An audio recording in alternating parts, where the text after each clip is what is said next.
I think it was iTunes downloads that your friend turned you onto that sort of suddenly made you realise at the beginning of all this that there was something going on, even before the movie was out there, before the whole thing took off.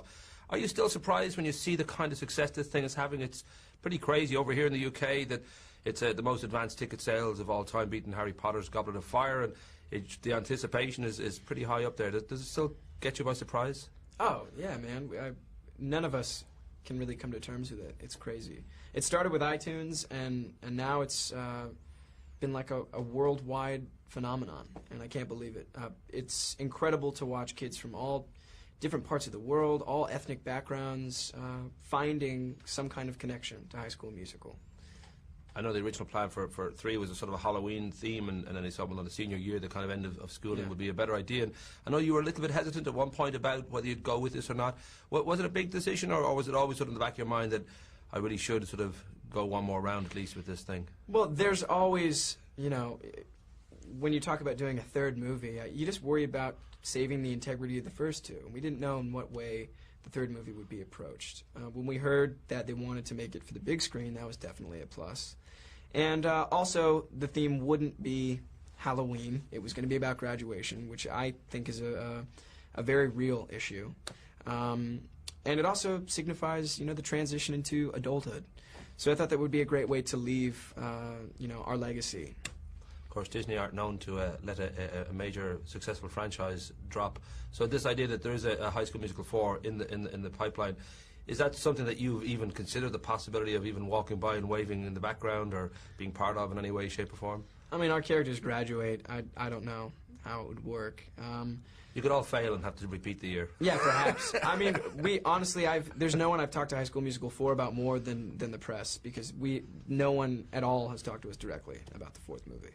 I suppose in many ways, second only Scientology, Disney is the biggest cult in the movie world, and that idea that they have, right now, they have dancing tweens and singing chihuahuas wrapped up, that whole market is theirs. I mean, is there a part of you that thinks, well, this is great and this is wonderful and I love it, but I've really got to, you know, be able to do other things, like not to be just part of this one particular kind of idea in people's minds? Yes, absolutely. That's very important to me.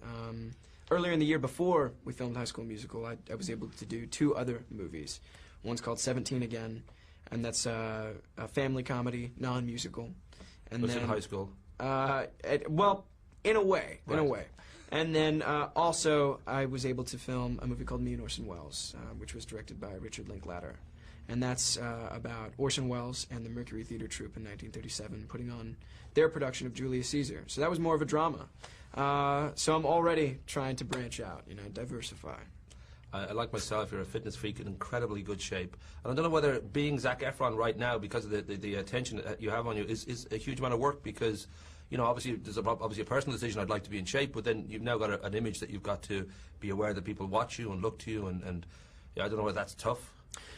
You know, it's, for me, it's always been about the work. It's been because I've enjoyed doing it. And everything else has been either a pleasant or unpleasant side effect. You know, so I'm just trying to be myself. And the other side of it too, that you are just in the public eye now. That you seem to be kind of private, but I mean, with yourself and Vanessa, you've always sort of managed to dodge bullets on that and not be kind of too exposed. And yet, obviously, the whole media, as far as they're concerned, this is a wonderful relationship. And I guess you just don't want to go down that Heidi and Spencer Pratt kind of role where you're suddenly doing shots on a beach together and trying to do picnics together. And I mean, it's obviously very important to you not to be in the public eye when it comes to your private life. Well, there's a very obvious trend in this industry, and the more public your personal life becomes, the more your professional career diminishes. And I don't want to, you know, fall victim to that.